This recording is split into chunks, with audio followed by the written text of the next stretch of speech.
That's my personal view. I still don't understand what you mean by that statement. You're trying to hide the fact that you're attracted to someone that makes you People are lonely? afraid to show that they're attracted to someone because, especially in a work environment, where do most adults who are not married and who are single meet the most people? They do it through the work environments. Why? Because they're not in school anymore. They're not meeting students in new classes anymore. They have their lives. They have bills to pay. They're in a rut. They work how many hours in a particular job a week? Let's say on average, 40 to 50? Are they going to see the same people on the train every morning when they're going to work? They're going to see the same people on their way home from work, assuming they have a regular schedule. If they have kids to take care of and they happen to be alone, guess what? There isn't much time left for socializing. Right. You see somebody who you find attractive, you might be afraid to go up to them and say, well, if they're not attracted to me, I got to face that person every day. Oh, I see. Yeah. So you're more reserved? Absolutely. And it's fear of rejection, too. The fear of rejection was always there. The fear of rejection has gotten worse now because you're not only afraid of being rejected by that one person, you're afraid about your reputation within that circle because now everybody says, hey, that person tried and got rejected. That makes them more afraid to do it. Here's what people need, and I've said this in the past, and a lot of people have argued with me, and you know what? I could be wrong.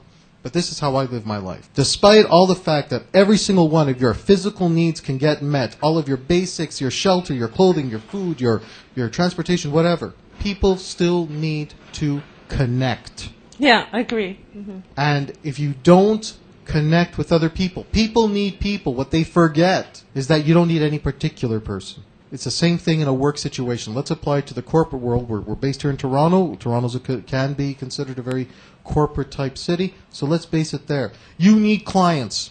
You don't need any particular client. So if a client comes into your life and abuses you and tries to take more than their fair share, tries to muscle you into a corner, you know what? You need clients.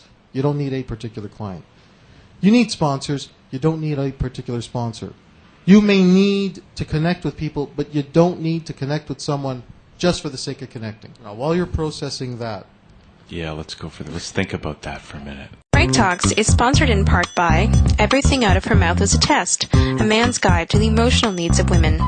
Ladies, do you want the man in your life to understand you on your level? Do you want your man to be able to listen to and address all of your emotional needs? Show him how much you really want your relationship to be the best it can be. Everything Out of Her Mouth is a Test makes a perfect gift. The book written by a man, for men, is endorsed by every woman that reads it. This book is a guide for men to understand exactly what a woman means when she speaks. Is that worth changing your life forever? Buy this book at franktalks.com now.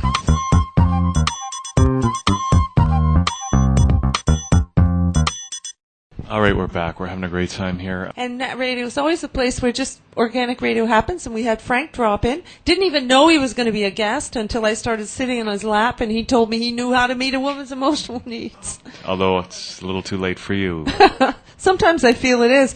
I haven't got a clue how to get my emotional needs met. Now, let's not talk about me, but if I was another woman, how would she get her emotional needs met? Listen, Well, Frank, the first thing, actually, I can answer that. In the break that just happened, it's the first time all day that you have spoken to me where you've shown me a little bit of vulnerability. Oh, yeah. Now, I'm not going to mention on air anything that you said, but you are finally a real person. It's the first time all day that we have had. What was I before? We don't want to know. You were a character. Without making jokes here for a second, you were a character. You were putting on the same type of shield, the same type of mask that you normally present to others. And in the last 5 minutes, I actually got a glimpse of the color of your soul. I actually got a glimpse of what your aura looks like and feels like. And if you talk to people on that level more often, instead of putting up the mask that you think that they would like better, that would be the first step in coming to terms with who you are as a person. And what you just did right now is that you did not address her emotional need because she showed some vulnerability, and rather than encourage her and nurture the little girl in her, you just went ahead and did what the average guy does. Tries to put her down. And therefore, she's going to be more vicious with you when she tests you again. You've just brought it on yourself. You had the opportunity as a man to lead. You failed her test. There What do you you go. say to that, Hugh? I'm speechless. Here's a way to think about it. If you really just want a standard rule to follow, how would you treat a 5-year-old child?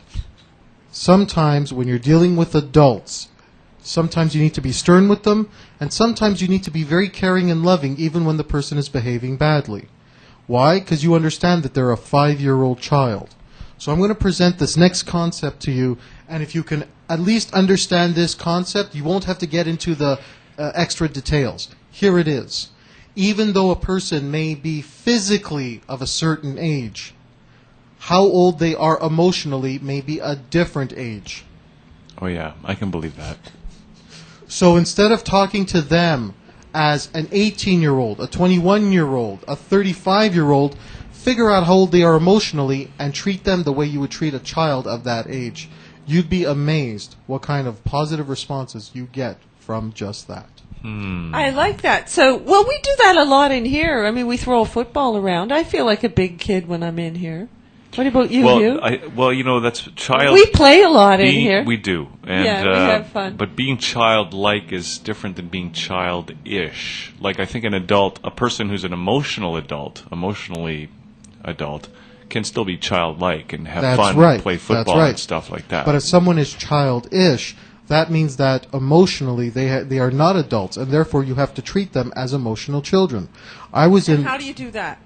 The same way you would treat a child. When the child misbehaves, you get stern with them. Not because you don't love them, but because you're trying to teach them a particular code of conduct, a particular code of behavior that's going to allow them to achieve whatever goals they want to achieve in life.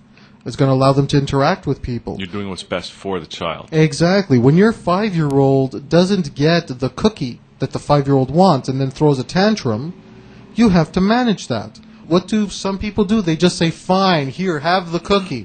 But what are you teaching that child? You teach that child that as long as they throw a tantrum, they'll get their way.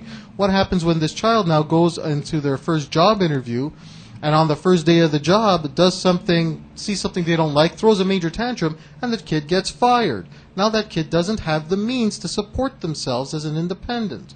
In this effect, giving that child the cookie was the wrong thing to do. Perhaps a stern warning to say, no, this is not the type of behavior to be throwing in the mall just because you don't get your way. Now you're going to lose certain privileges. You don't get to watch TV for a week.